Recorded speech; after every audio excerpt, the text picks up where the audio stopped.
நோன்பாளிக்கு இரண்டு சந்தோஷம் இருக்கிறது. முஹம்மது ரசூலுல்லாஹ் சொல்லுகிறார்கள், கேளுங்கள் ஸல்லல்லாஹு அலைஹி வஸல்லம். இரண்டு சந்தோஷம் இருக்கிறது.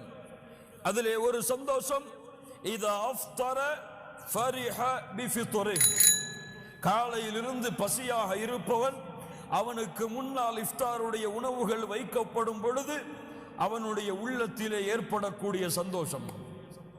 இன்னொரு சந்தோஷம், வஇதா லக்கிய ரப்பஹு ஃபரிஹ பிஸௌமிஹ், நாளை மறுமையிலே தன்னுடைய ரப்பை அவன் சந்திக்கும் பொழுது, தன்னுடைய ரப்பை அவன் பார்க்கும் பொழுது இந்த நோன்பின் மூலமாக அவன் அடையக்கூடிய சந்தோஷம். லா இலாஹ இல்லல்லாஹ். உலகத்திலே எதுவும் கிடைக்கலாம், ஏன் மறுமையில் கூட எதுவும் கிடைக்கலாம், ஏன் ஒட்டுமொத்த சொர்க்கமும் உங்களுடைய கரத்திலே ஒப்படைக்கப்படலாம்.